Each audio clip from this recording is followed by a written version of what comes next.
everyone hear me? No? No? Can you hear me now? You guys better? How's everyone tonight? Thank you everybody for joining us. We are pretty excited to have everyone here. We are having our Meet the Candidates here tonight. Here in a moment, I will turn it over to the candidates. Just a little preface for how the evening should go. So at the start of the evening, we're going to have all the candidates. They're going to have about 5 minutes to introduce themselves to you, right? And then after that, after all of we get to our introductions, we're going to turn it over to questions with you in the audience. Please, for the immediate, one question per person. Right, there are a lot of people here, and we really want to be able to get through it. So we will just start here with. We can start here with you, yeah, and then we will move down, right, and we will just continue to move down with people with one question. Okay. Please remember when asking questions, this is not the forum for asking questions regarding like certain type of campaign. We're here to learn about the candidates and why the candidates should or should not be voted for or earn your vote, okay? And so with that said, we will go ahead and get this started. I will introduce all of the candidates. So we do have 6 candidates that are running. We have 4 that are present, 2 are not here. So we have Carol Tracy, we have Deb Winter, Ed Statman, Nicholas Fazeo. We have Jeff Hilbert on the TV. It's not live, so he can't hear us or see us. And then your 6th candidate would be Drew Park. He is your current board president. He works for Shea. He will not be here this evening, okay? But he's a candidate? Yes. He is a candidate, yes.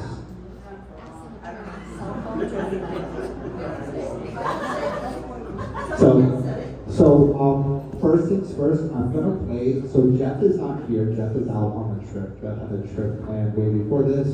Jeff prepared a video for his introduction, provided it to us. So I'm gonna play it.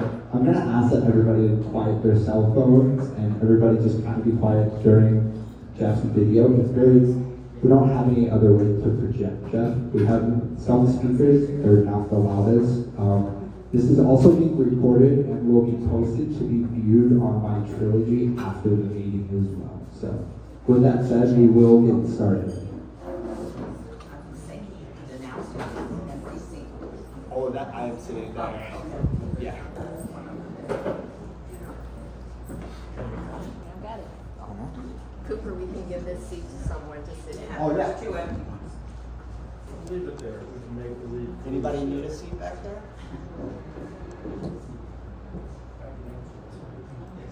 Hi, I'm Jeff Hilbert, and I'm running to represent you on the Trilogy ULA board.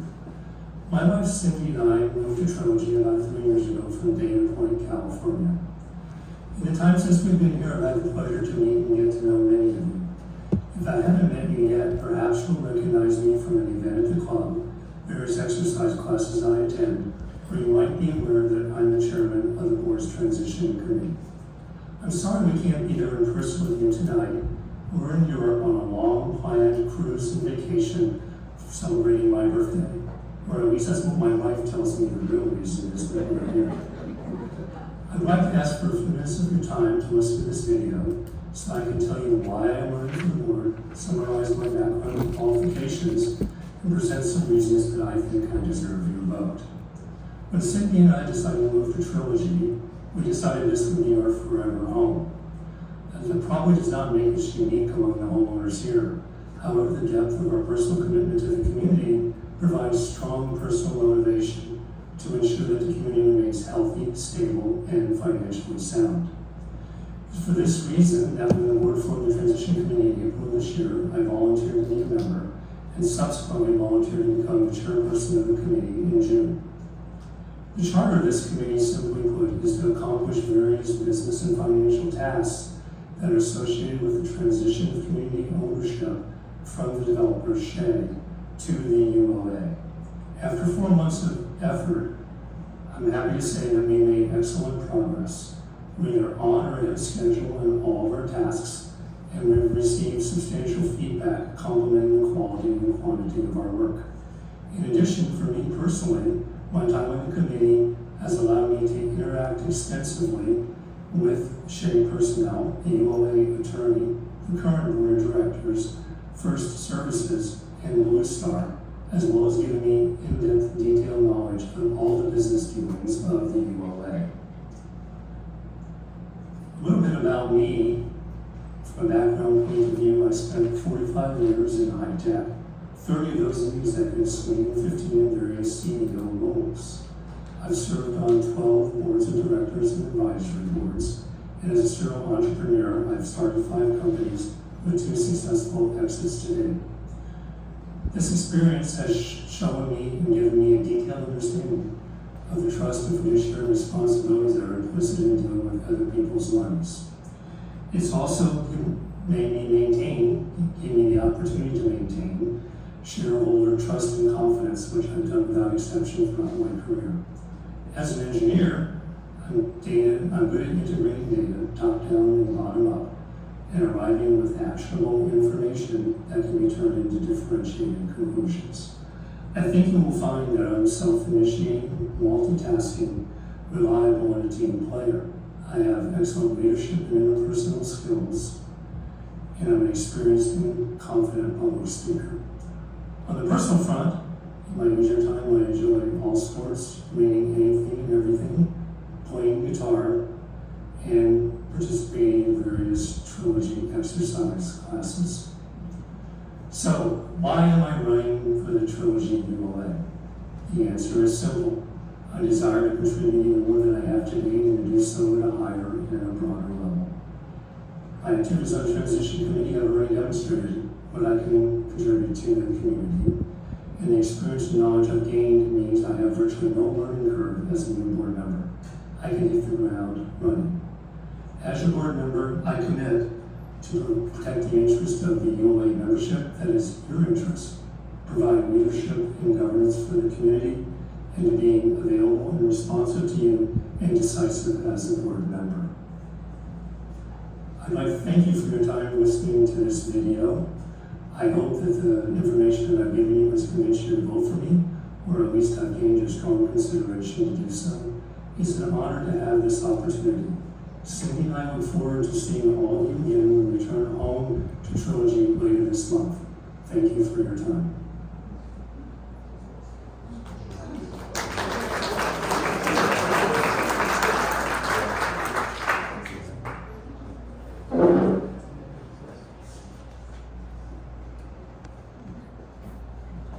Can everybody hear me back there? Hello everyone and welcome.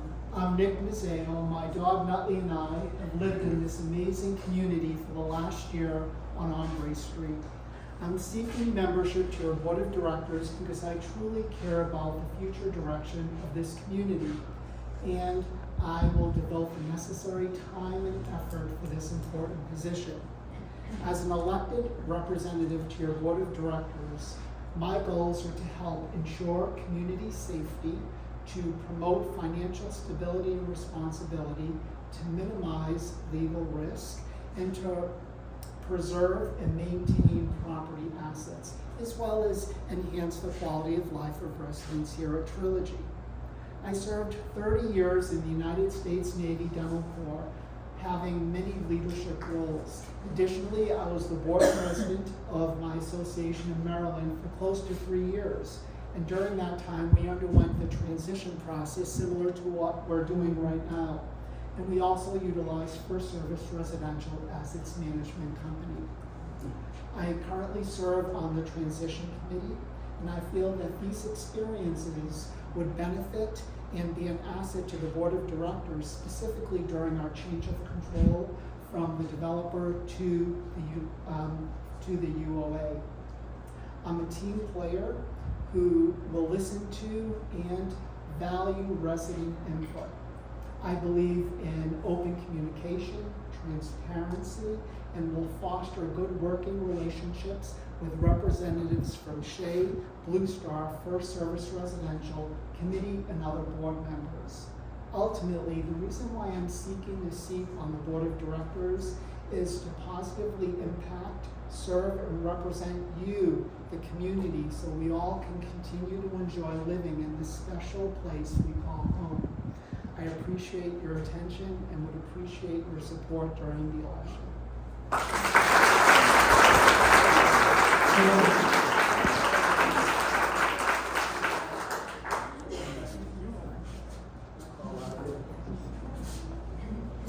Hello, is this on? No, I turned it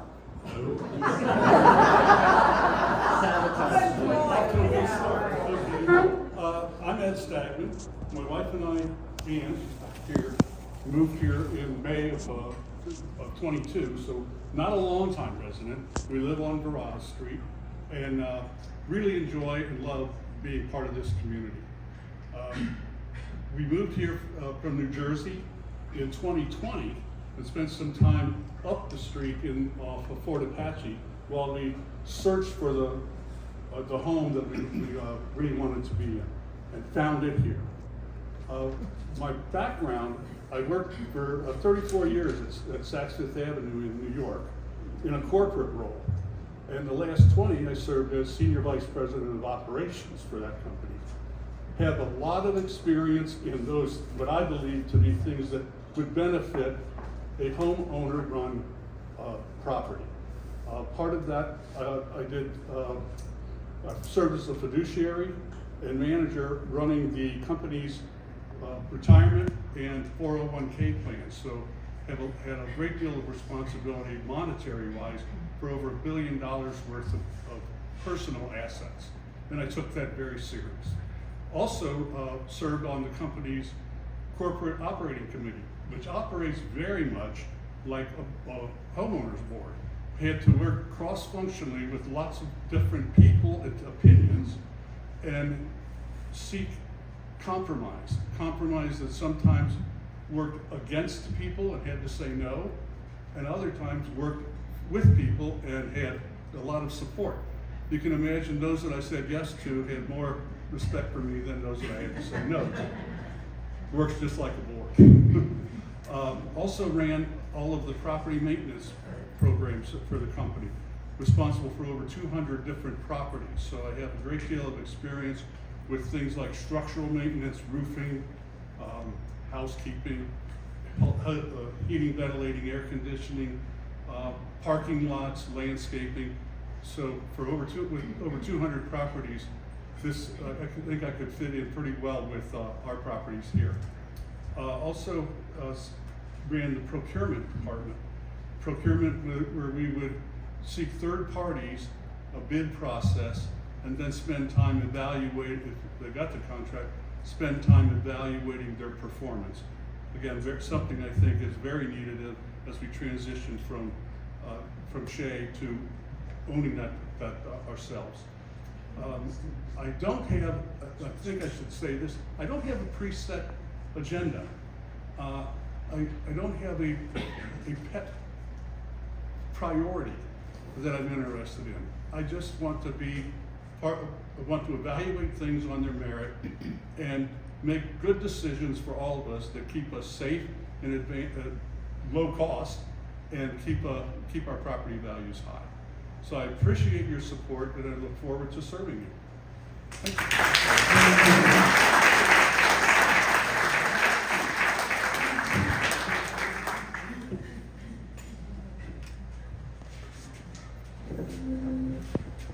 Hello, I'm Deb Winter. My husband Dale and I moved here from the Seattle area to be closer to our daughters in San Diego. We have absolutely loved everything about Trilogy. We've thrown ourselves into all the social activities and have really enjoyed all our interactions with our friends and neighbors. We've been more active than we ever have in our lives. I've taken fitness classes, I've used the personal trainer. We've done pool table, bocce, pickleball, and we even signed up for some golf lessons, so I'm excited about that. But I think it just helps us be immersed more into the community so that as members have an opportunity to see me or interact with me, they can let me know what questions or comments they have. I have a master's in business administration. I was a licensed CPA until I retired in 2019.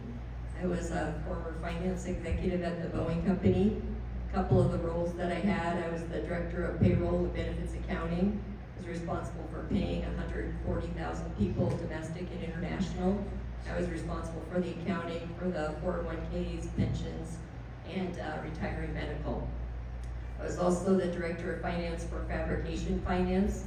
Fabrication is the largest supplier to the Boeing Company commercial programs. I had a budget of over $5 billion annually, as well as $200 million of capital expenditures. We had operations in 4 countries and throughout the United States.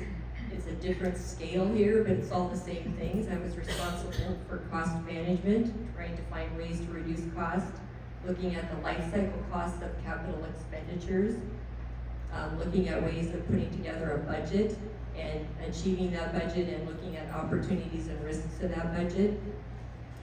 I have a strong financial background. I'm also the chair of the finance committee here. It's given me a great opportunity to really understand the financials in a way that probably others here don't. We've been working really hard on the finance committee. It's a great team, and we're continuing to make improvements there. We want to make sure that our financials are transparent for all of you. It's a clear inflection point, just as everyone has said. We're going to be transitioning. We need to go through the reserve study, and we need to put together a 2024 budget. Our 2024 budget will be the first time we have annexed 354 homes. It will set the precedent, I believe, for future budgets, so it's really critical that we have lots of finance acumen going forward as we transition through this period. I am committed to support each and every one of you in every way. If I'm elected to the board, or if I'm not elected to the board, I will still continue to support everyone on the board, the committees, the vendors, the residents, and others, because I will still, if not elected, I'd be still on the finance committee as the chair. I like to be open and transparent. I think we need communication to make sure you all know what's going on all the time, and I would like to be open and communicative with all of you. And I would appreciate your vote. Thank you.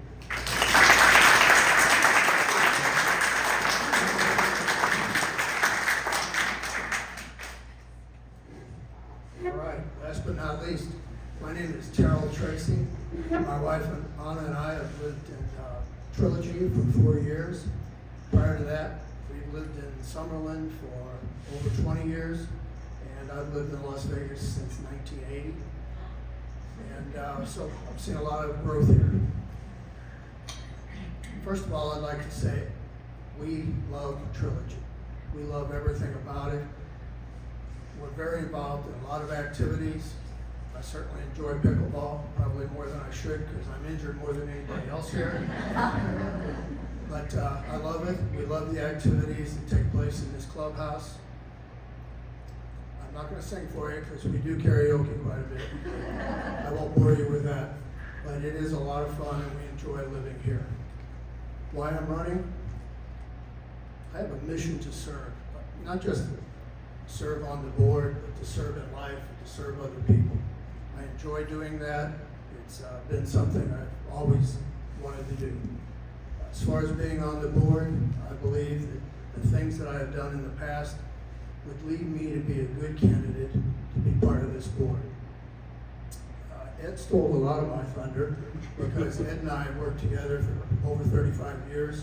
I was at Saks Fifth Avenue for 11 years, and in that time, he and I worked together quite a bit, him refusing my budgets and telling me to go back and do them again. But so learned a lot about high-end retail, and I don't know how many of you here are familiar with the retail business, but it is an extremely diverse business. You have to know a lot about everything. And so I used that 11 years with Saks Fifth Avenue and parlayed that into 23 years with MGM Resorts, working my way up to the Vice President of Retail Operations. I spent 5 years in corporate retail, and in that time, I was overseeing all of the properties for MGM Resorts, all of loss prevention, all of the distribution centers. I also had accounting, sales audit experience that I had to deal with, and all of the problems that Steve Wynn would bring to us back in those early days. So that diverse background would lead me to be a good operator. That's what retail people do. They operate businesses. We manage budgets, we put them together, and we work hard to control expenses, because in retail, you have to control your expenses. If you don't, you're going to be out of business. And so that's what I did best when I was at Saks, and also when I was at MGM Resorts, was control expenses and manage the company. I also had the ability to put together training programs for selling skills and for warehousing and distribution. I was the chair for the operations committee to put together all of the standard operating procedures for MGM Resorts Retail. I did that with a lot of help. I'm not saying I wrote all of those myself, but I had a committee that worked with me and we put it all together. Everything from sales audit to distribution to cash accounting and everything in between. I look forward to having an opportunity to be on this board. I've got a lot of competition here. These folks are very, very qualified. But I think that I can deliver something because I care a lot about this community. I care about the people. I care about the diversity of this community. We are a very, very diverse community. A lot of people a lot younger than me, and maybe a couple a little older than me, but not that many. So I look forward to working on the board and working for everyone in this community. I thank you for your time, and I hope I can get your vote. Thank you.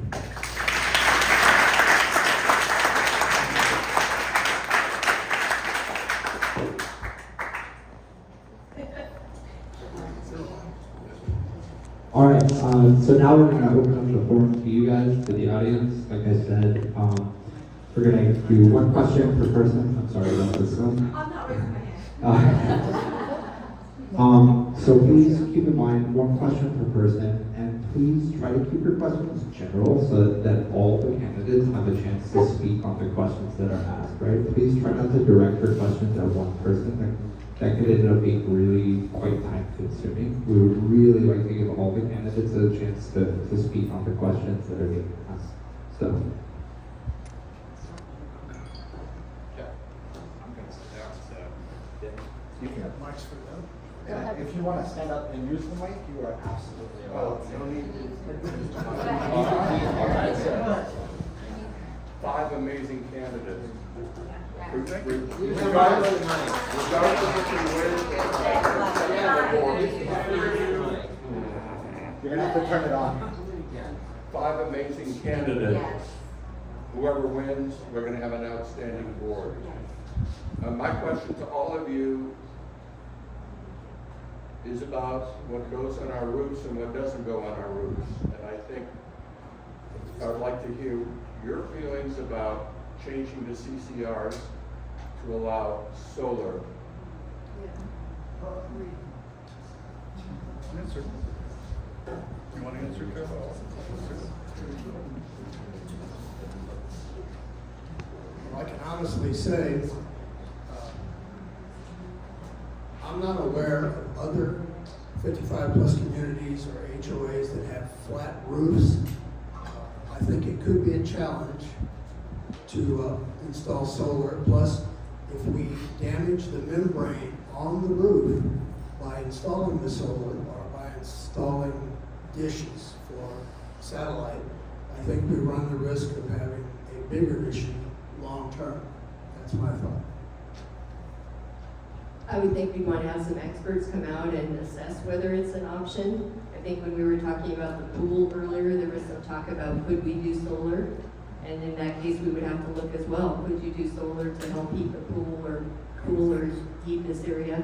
Again, I think we need to bring the experts out. I think we should explore it, or could explore it.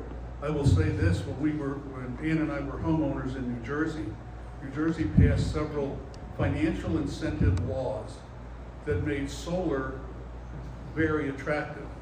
It was very attractive until we explored it.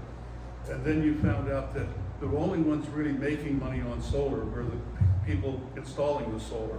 Any extra energy, they had the opportunity to sell it. And so, at least in the one I explored, it flatlined our electrical expenses to a 12-month average. So it didn't cost us anything more. The company spent the financials to install the solar, but any upside they took. So before I would sit here and say solar is the way to go, I think it deserves a real hard look, an examination of the ROI and what risks are associated with it, as Carol said about the membrane and other things that are maybe hidden, that on the surface it looks like gold and underneath it's coal. So I would just say let's be careful. I would first survey the community to see if there's interest in that, so that the voice of the community could be heard. I would also then enlist experts to come out and evaluate whether or not it's feasible in our property. It may not be feasible for every single homeowner's unit, but it could probably be feasible for their club room and potentially to heat the pool. So that would be the approach I would take.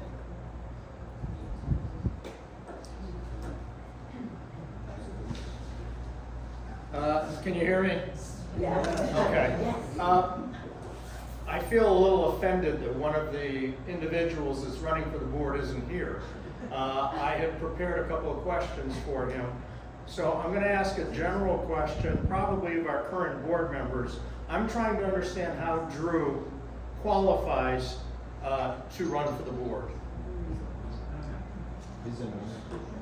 Does he specifically own?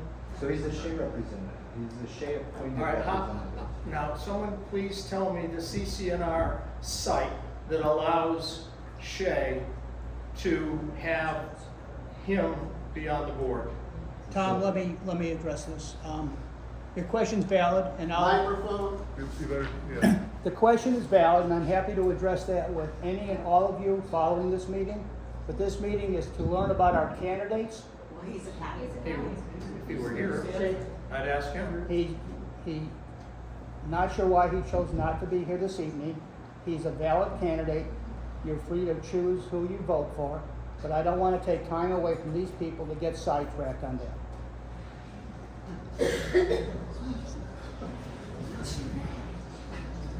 There's a question over here, Cooper.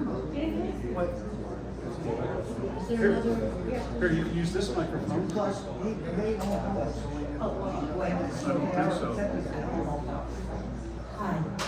First of all, I want to thank all of you because it's a thankless job. Even though you think it isn't, I've been there. My question is, I have a lot of concerns about the quality of construction of some of our units, which I know is not a board issue, but it goes directly to the quality of construction of the common elements. What is going to happen during the transition? How are we going to, for lack of a better expression, hold Shea's feet to the fire to make sure that we are not winding up with a lot of potential problems? Thank you.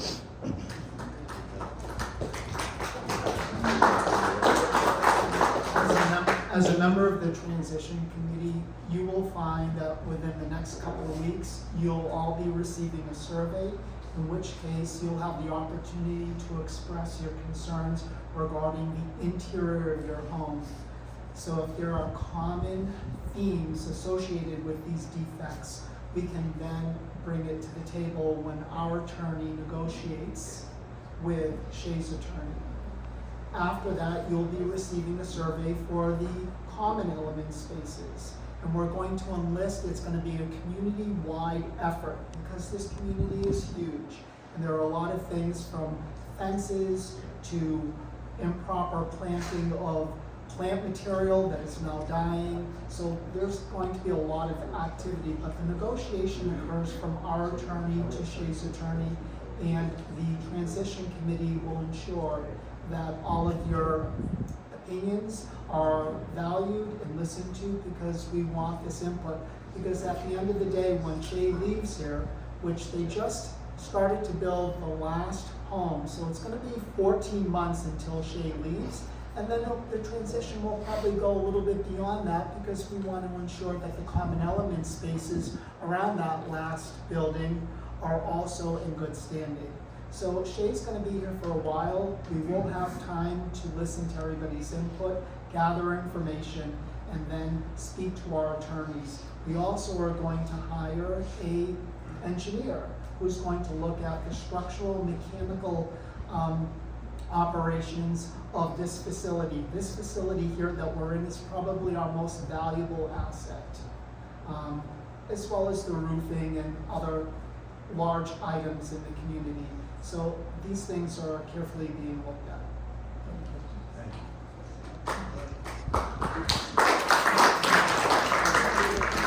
I wish I could give you as thorough an answer as Nick just did. I don't sit on the transition committee, so I learned today just as you did.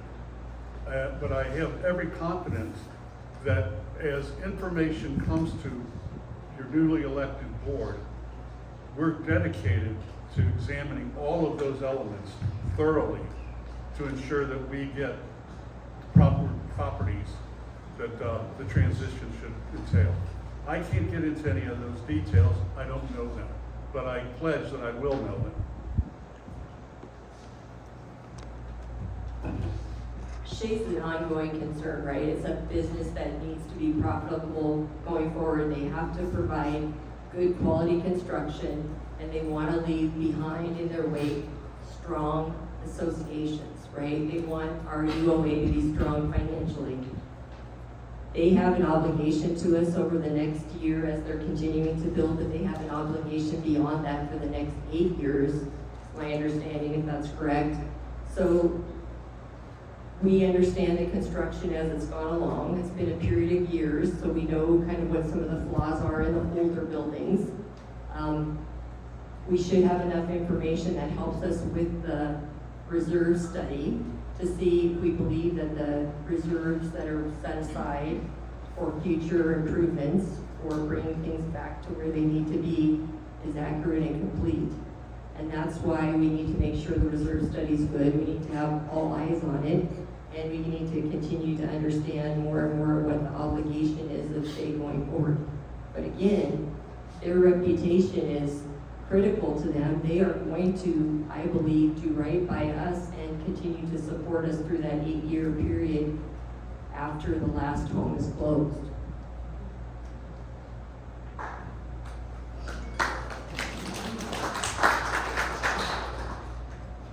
My wife and I have been extremely happy with Shay.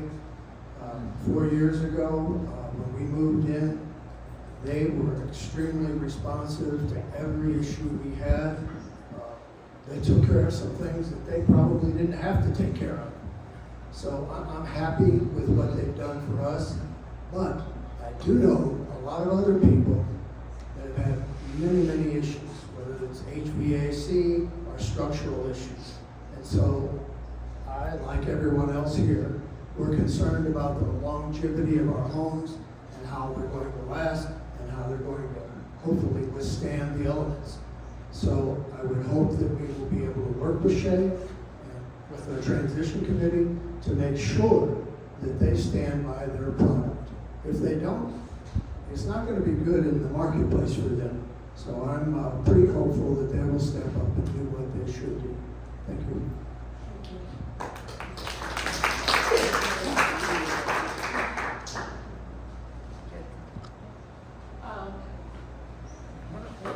No, it goes around this way. Sorry. Trying to remember who asked what. It was Alice. Yeah. Stand up. You're gonna need it.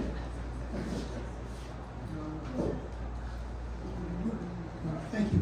And like the others, I really appreciate all of you taking the initiative to spend time on the board. One of the less pleasant activities that you and the board sometimes have to deal with is conflict and controversy. It can be conflict between neighbors over whatever controversy with the architectural committee, the rules and all that. Could each of you just spend a little time talking about how you deal with this type of controversy, and what your approach is to dealing with conflict and controversy. They hear the question. Can you hear that? You gotta get closer. You have to put the mic.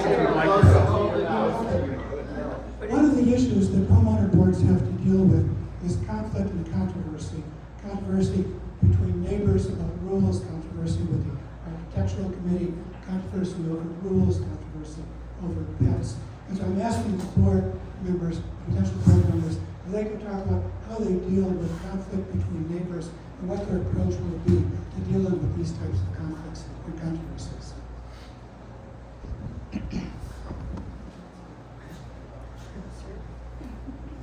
Controversy. That's a pretty common thing. It's kind of like gossip. It's pretty common in every community, in every business. If you've ever managed people, you're going to have controversy, and you're going to have issues and problems. You're going to have people that don't like the way you manage. You're going to have people that don't like the way you look. So all I can say is I am fair and impartial in dealing with all controversy. I'm not overly tolerant, though.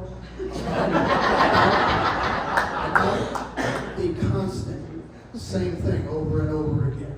I'll do my best to answer and to respond along with the other board members, because I'm just one board member.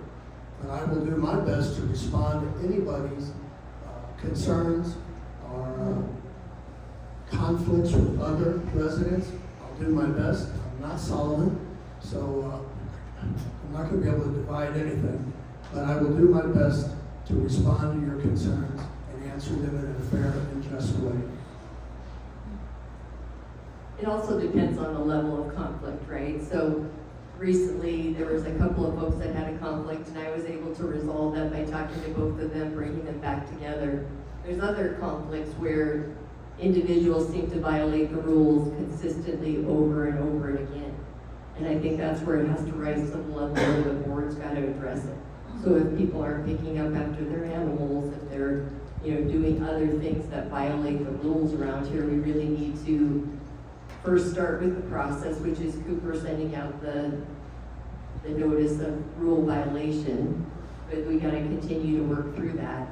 If it's just, we're annoyed with the neighbor or with each other, I think we have to step in and try to resolve those by just trying to understand and talk with people and understand what the conflict is. But we do have to enforce some of the rules around here. I think that it makes people very uncomfortable or unhappy when we don't. So again, we all live here together. We're all getting older. We need to, give each other space and try to bring the temperature down a little bit.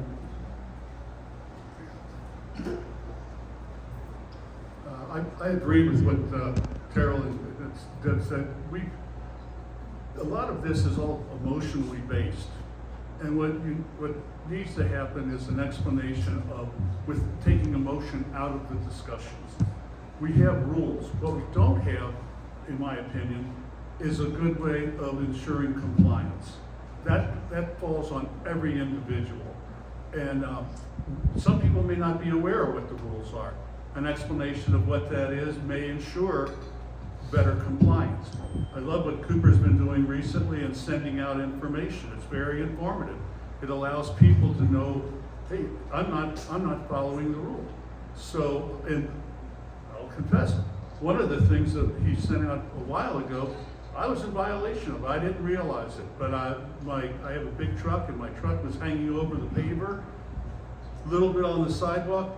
Since then, I've had to pull it closer to the garage door, which is a little bit challenging. But I think I'm in compliance now. And it was an explanation that was made to me that got me in line. So I don't know if it made some of my neighbors mad. Nope. But, yeah, Jerry's my neighbor. I don't know if it made them upset. But if it had, just bringing it to someone's attention can sometimes resolve the issue without take the emotion out of it. I believe communication is key. And acting as a team member on the board, I think we would meet and first try to resolve the issue on the lowest level. I think education, as Ed pointed out, is very important because a lot of people may not realize they're violating the bylaws or the CCNRs. So I think education is really important, and maybe on a monthly basis, Cooper may consider sending out portions of the CCNRs so that people are aware of what the violations are. And if someone violates something, I think they should be held at the same standard as everybody else in the neighborhood. So if one person has a sign in front of their home and another person gets violated and the other one does not, I think it needs to be fair across the board.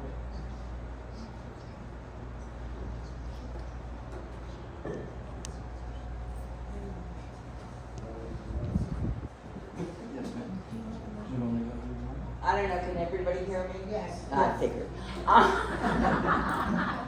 So I also want to thank everybody for running. I appreciate it. So on the same vein with the CCNRs, there are a lot of violators for small things, i.e. people putting things in common areas that shouldn't be there, maybe things on patios, hanging on the wall, whatever. And I would like to know how that's going to be handled, because nothing's been done over the last 4 years. I've only been living here for 1 year, so I can't speak over the last 3 previous years. But I think once we have our community, as it will be at the end of this election, being run by residents and not the developer, that's when we can consider looking at changing and modifying some of the CCNRs. So some of the things that make sense, like potentially having decorative lights on the patios so that during the evening, if you want to stay out, you can have some illumination. I think some things that are reasonable could be changed.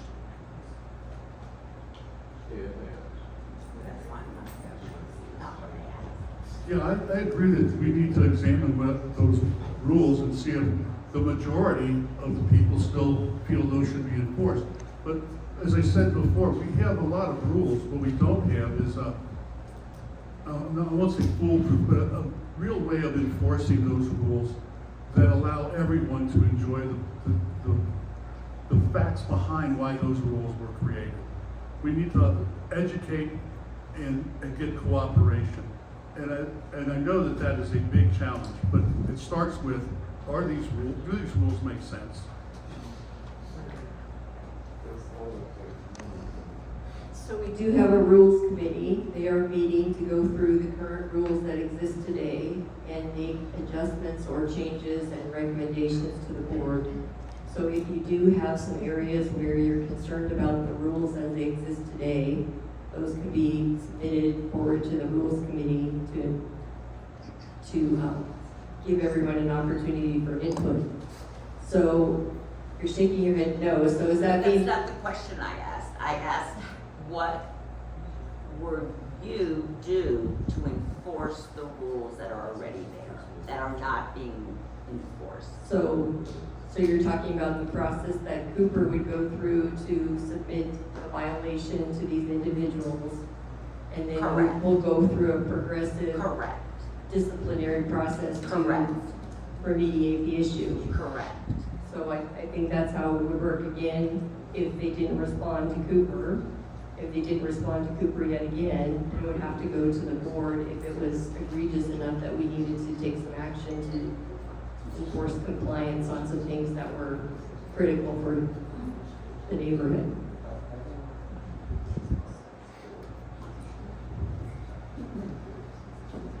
If we have rules, they should be followed. If we don't like the rules, we should go to the rules committee and try and modify them or get them changed. That's the way I see it. Cooper has a huge job in trying to handle all of the various violations that go on. I think what Ed said is correct, though. I don't know if there's enough teeth in the rules to get compliance, unless you're going to continually, how long do you write somebody up about their dog? I don't know the answer to that.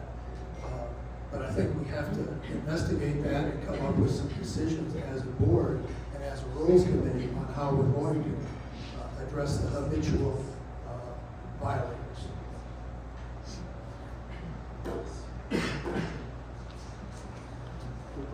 So back here. I think they're going around in a circle here. Sorry, I didn't know that. Anyone this one?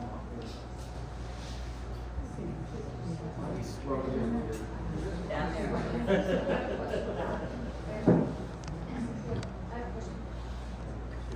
So I have a question and a statement. We had board members here in the last year who worked incredibly hard. We had one board member who resigned because they worked 24 hours a day. They went on vacation and they got 15 calls while they were on vacation, even though they asked not to. So my suggestion is you create a process. You have a complaint, you go online, you fill out a form, you make the complaint known, and let the board deal with it, or you're gonna get called 24 hours a day. It's a very abusive process. So my suggestion is watching my neighbor go through this and ultimately resign because of it, and now wanting to move out of the neighborhood because of it, is that you need to establish a process as a board to control the funnel.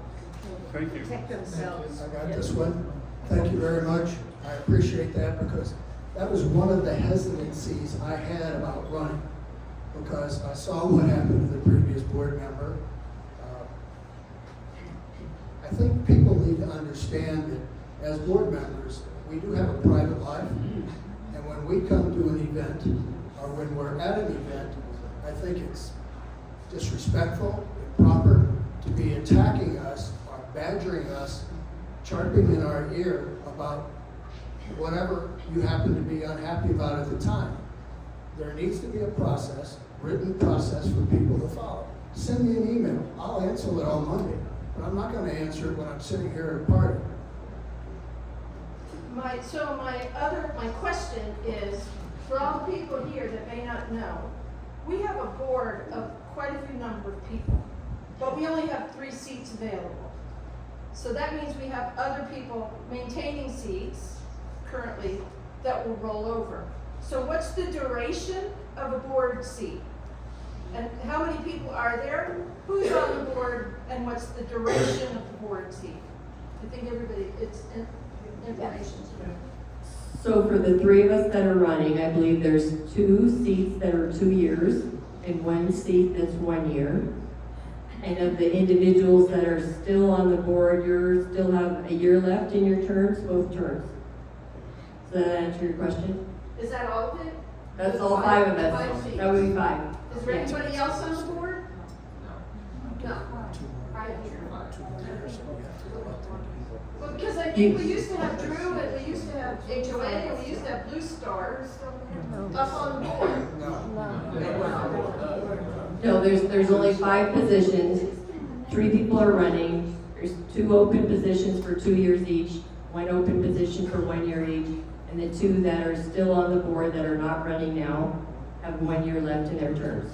So when we get our ballots, do we have to say who we want for 2 years and who we want for 1 year? No, so it'll be explained in the ballot mailer, but so the elected candidate with the least amount of votes will get the 1 year position, is how that will take place. So in case you didn't hear that, the 2 candidates that get the most votes will get the 2 year terms, and the 1 candidate that gets the 3rd number of votes will get the 1 year term. I would also ask the board to consider in the future how to include other owners that want to dial in or be part of this. Because I have 2 neighbors right next to me that have 2 houses, and they're in their other houses, and they want to be part of it, and they want to vote, but they're not going to be able to. Because of our limitation of how we do the voting, and the voting gets sent out days before it occurs.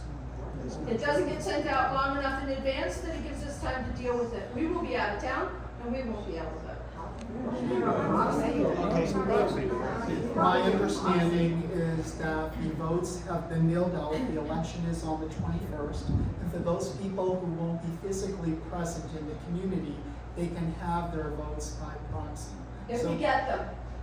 And if you don't, you can approach Cooper, and Cooper would be more than happy to help you. And I was very saddened to hear that one of the board members left because of the incident that you expressed. If I were elected, I would meet with the board as a team, and I would make sure that we all have one unison response. And the response that I would suggest is, I think you have a really good point. I think you need to email it to Cooper, and Cooper will email it to the entire board so we can discuss it, and then we'll get back to you. And getting back to you is not in a month. Getting back to you should be within 3 to 5 business days. And the other reason why I think it's important to have different terms set for board members is you always want to stagger their positions. You never want all 5 or 4 board members to leave at once because they have resident knowledge. So you really want to stagger it, and that's what we did at my last UOA, and it worked really well.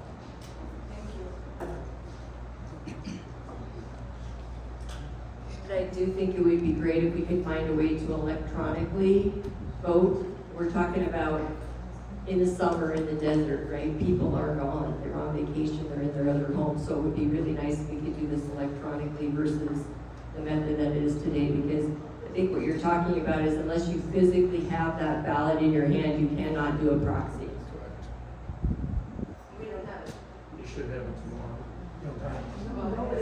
We're leaving Saturday morning, so. Tomorrow.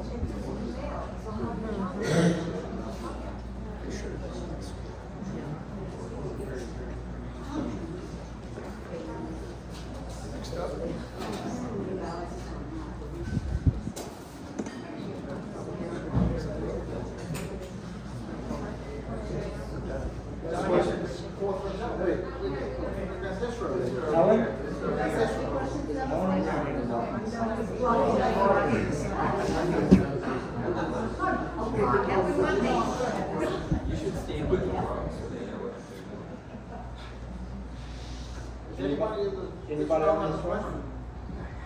I have a question back here. Great.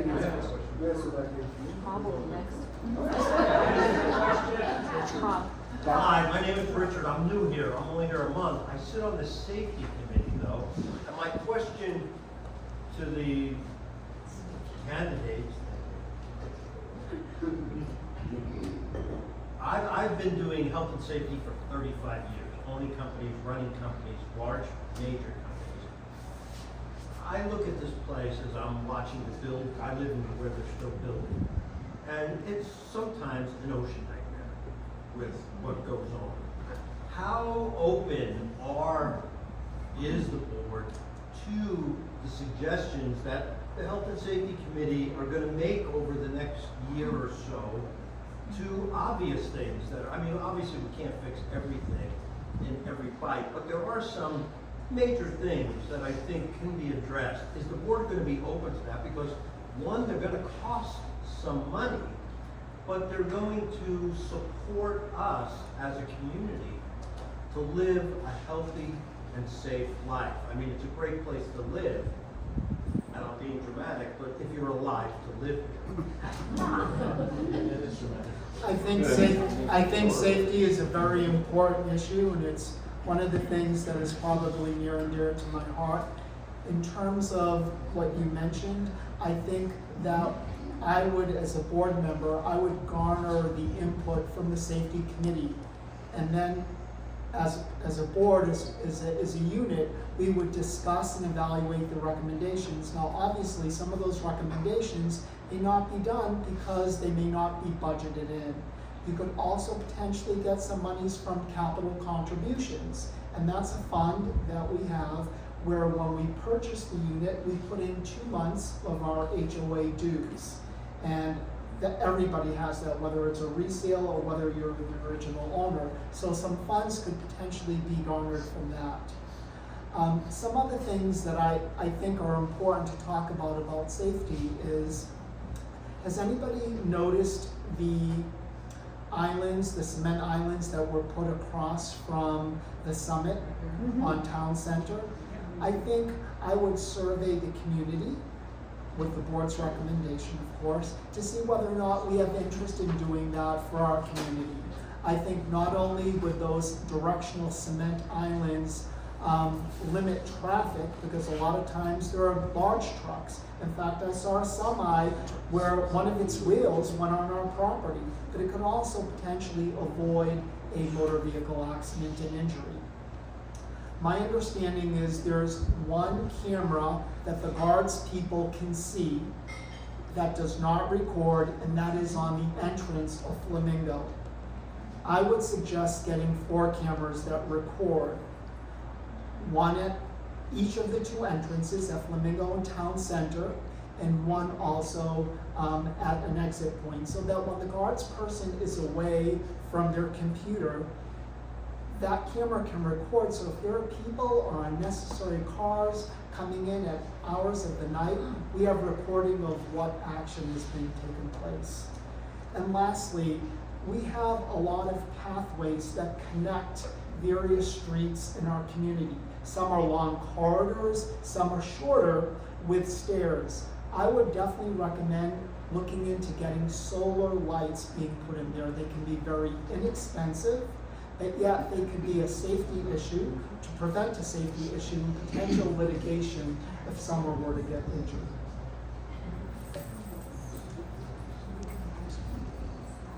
So Richard, we do have budgeted line items in our budget for health and safety, so I think if there's items, you should bring those forward for the board to consider. When I first heard you talking, I think you were talking more about Shay's safety, and if we think Shay's not operating in a safe manner for themselves or our residents, we need to bring that to their attention and have them fix that immediately. But, okay, that's good. But for anything else that we think is really very critical to our safety and well-being, you should bring those forward to the board for us to consider. And we have. We will.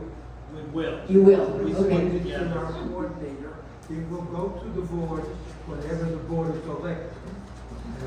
Maybe the thing, what this gentleman said, the question is, your comment was, well, it's gotta be in the budget. The budget's being developed now. We have proposed 4 items, associated costs with it, for the board to put into the budget, so that in the subsequent year, they can go off RFPs, etc., open bids, so we get decent prices. Some of those items are free. Some are unbelievably cheap. They not be popular. Like Stevens are popular, in case you haven't noticed. You know, the city makes a lot of money issuing tickets to people who don't pay attention to speed limits. We have a similar problem inside the government. Question is, are we willing to do anything about it? Are we going to wait until the fatality? And that's what we'd like the board to address. If we feel they rise to the level that it could seriously injure or kill one of our residents, we have an obligation to bring them forward to the board and have the board find the funds to support that if it is that dangerous.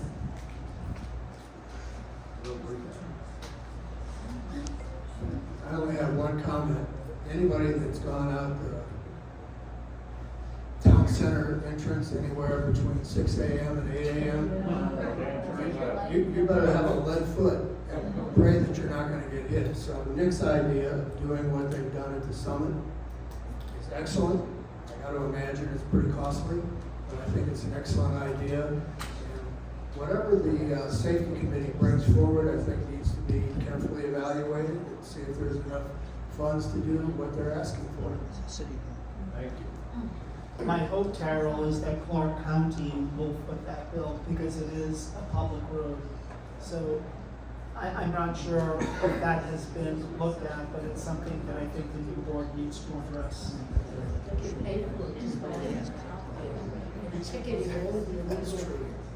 IRA workers who are making the U-turn.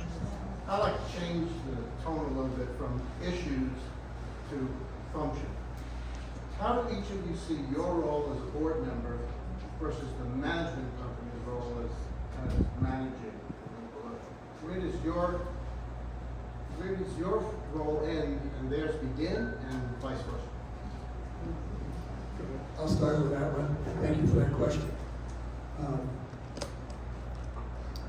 As I said in my intro, I've been an operator.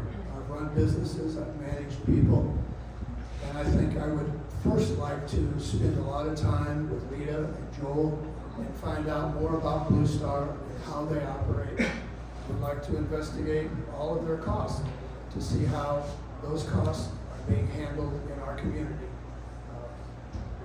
Blue Star does a great job, and I would like to enhance that by just being an asset to them with my business knowledge. I would say as a board and as an association, we control this residence and we put the structure in place. So what are the rules? What is our budget? All of those different components. And Blue Star and First Service Residential support us in those efforts, and they continue to work to do the same goals and objectives that we have. So that's how I see us working together. And we talked about the board maybe not having to be engaged every single hour of every single day, and that's because we have Blue Star and we have Cooper and his team working here so that we don't have to be there at every single decision point and every single interaction that occurs.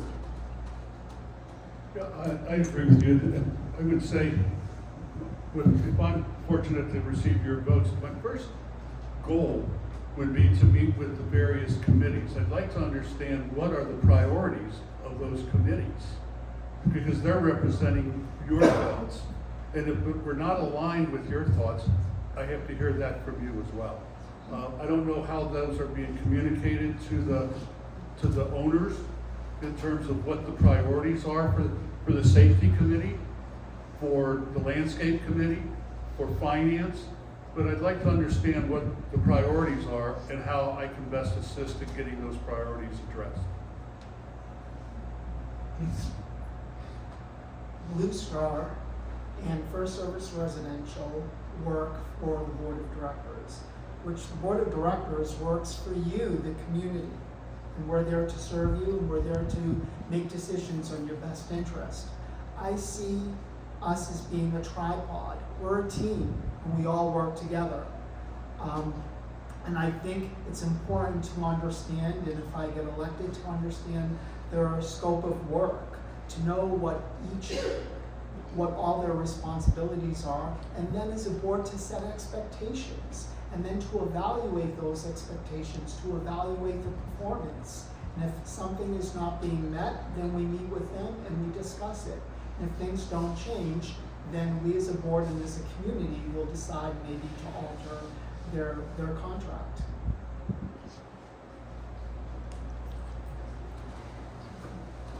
Okay, I'm a new resident. I think they missed it. Quick question. What do you feel is the single biggest challenge the new board would face? Which one, what do you see as the biggest challenge for you? Keeping the HOA dues as low as possible. I think that's going to be a huge challenge no matter what we do, because costs of everything are increasing across the board. So it's important that we analyze everything that happens in this community. I know the Finance Committee and the Transition Committee have done a great job in reviewing contracts. We have to continue to do that. We have to continue to put out bids to find out if we have the best service for the right amount of money. I also know that we at Trilogy here have the highest HOA of any 55 plus community in the Las Vegas Valley. That's scary. Our homes are expensive, but we're going to get out of balance if our HOA goes up, and our HOA is here, and our home values are here. That's not going to work. I mean, my wife and I are realtors, and we know what's out there in the marketplace, and we know how people are talking about the high cost of living at Trilogy. So I would work really, really hard with my other board members and with the community to try and manage our HOA fees. So I hear a lot of talk about HOA fees. So one thing to remember, we are still increasing occupancy in units. As we build out to 354, our revenue is going to continue to go up.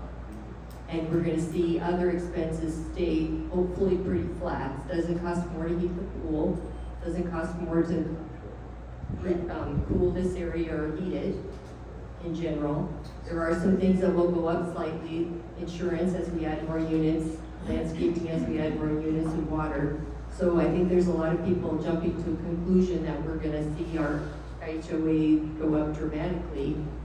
But I don't think that's a foregone conclusion. I think as we see revenue continue to increase, we should be able to be in a better position and not look at increases. I think a lot of comments were made last year about increasing at one time and not having to increase for a few years.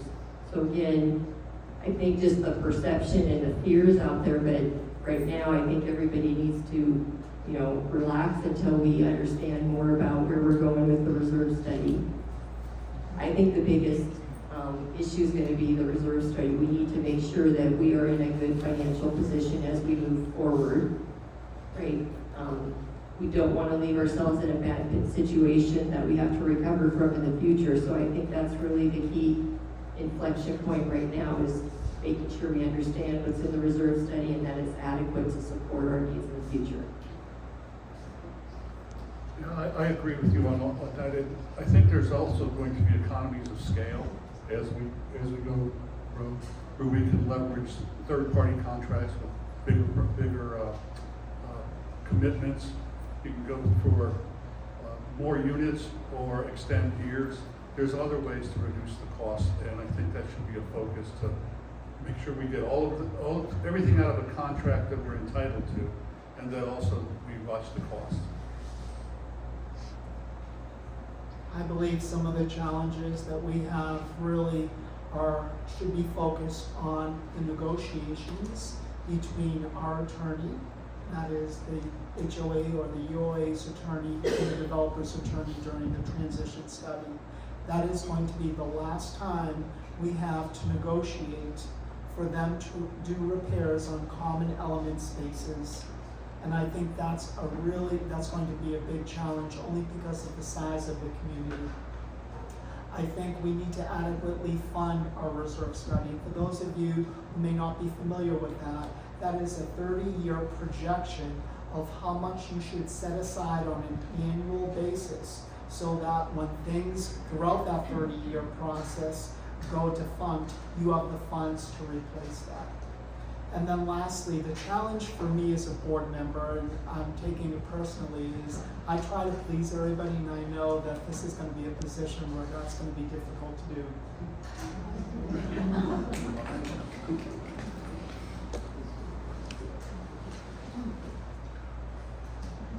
I was next. I think that was a great question, that falls into my question.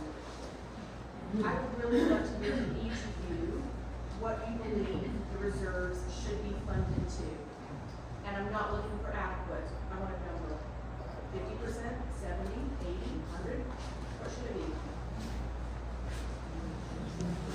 I think ideally you would want 100% funded, though I'm not sure that is something that any association can do, specifically in our infancy as we are, and specifically since the increase of our UOA dues were what they were last year.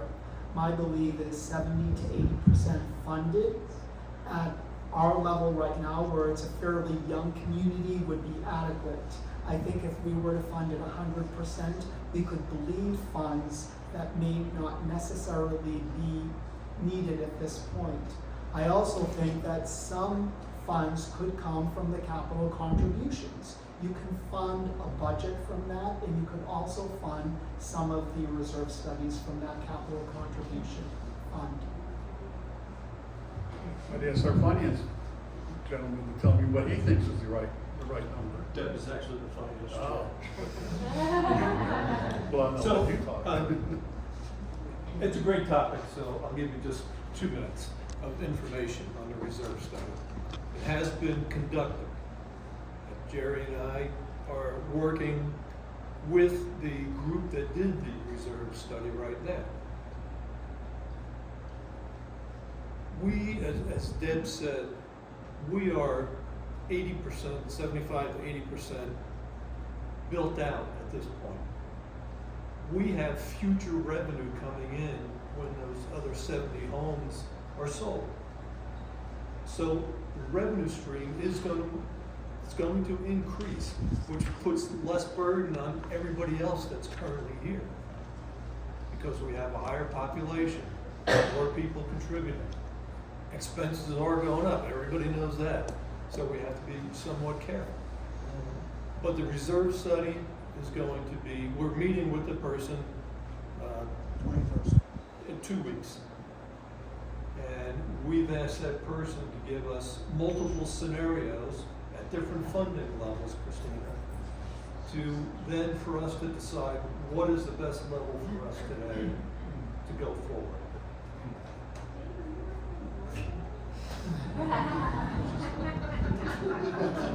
One position. What I would say is, we have an opportunity to negotiate with Shay. If we can get them to contribute more to get us up to 100%, I don't see any downside in us attempting to do that negotiation. Doesn't hurt to ask, right? So, in a perfect world, I think he would go with 100%, but again, back to Nick's comments and Dave's, there may not be any reason to be that high right now.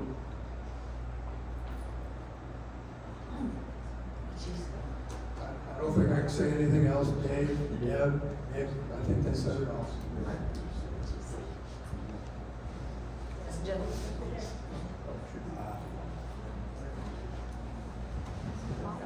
Yeah, so I have a question. Between the 5 board members, what's the scope of decisions that you can decide as a board compared, and what decisions get put out to vote to the association members? And, what types of decisions are made by the board? What bigger decisions go out to vote? And in terms of expenditures, how much expenditures can the board approve for a certain project versus something that's bigger that goes to a vote to the community? Does anybody have any clarity on that?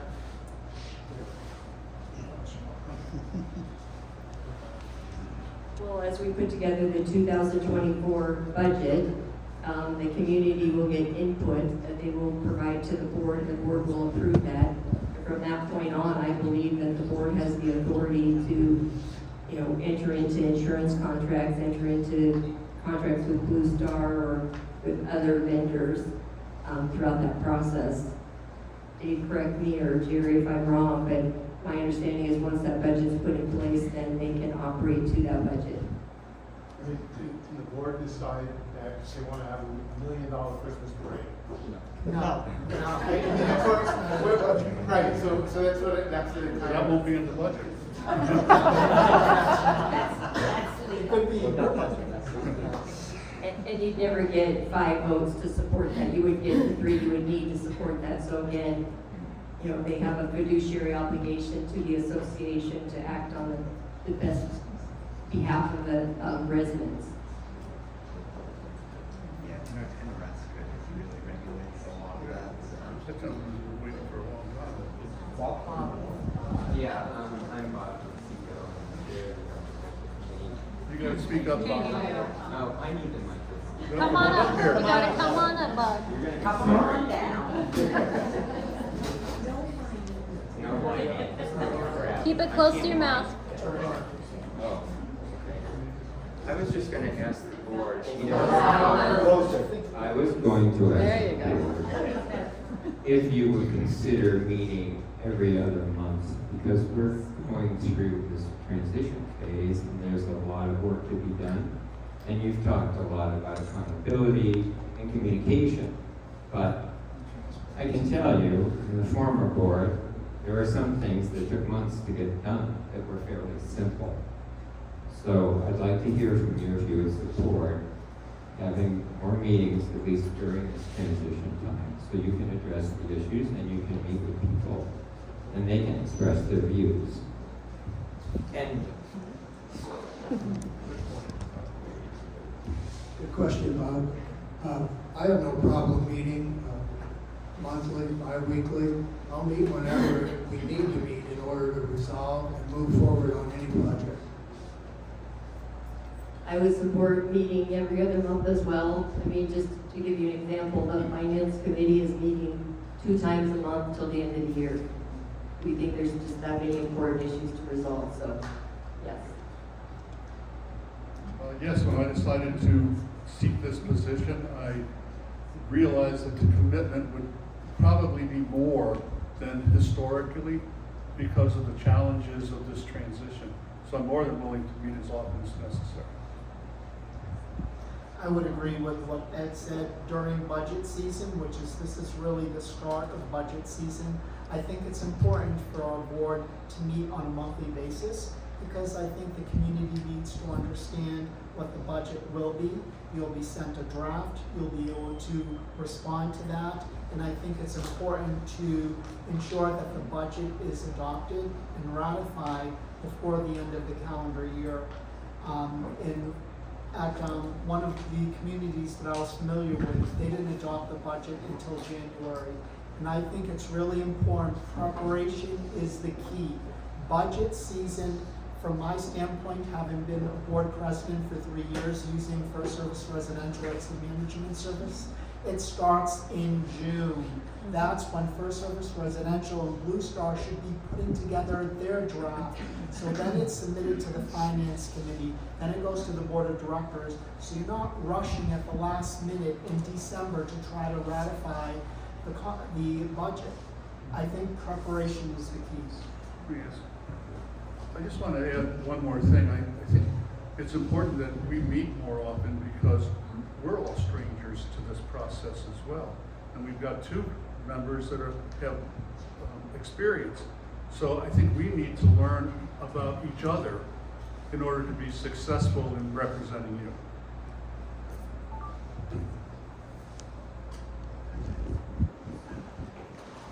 Any more questions? One more? Way in the back. I'm going to break the rules and ask this specifically to Deb. Okay. Everyone else has water. What's in your flask? It is water. It is cold water. It is empty. It looks like water. I'm not a vodka drinker. Great question. Well, if there is no more questions, we'll go ahead and adjourn this meeting. Thank you everybody for coming out. Remember, we will post this on My Trilogy for everyone that's not in attendance. If there's something you couldn't hear that well, it will be posted to My Trilogy. So, thank you for coming. Have a good evening.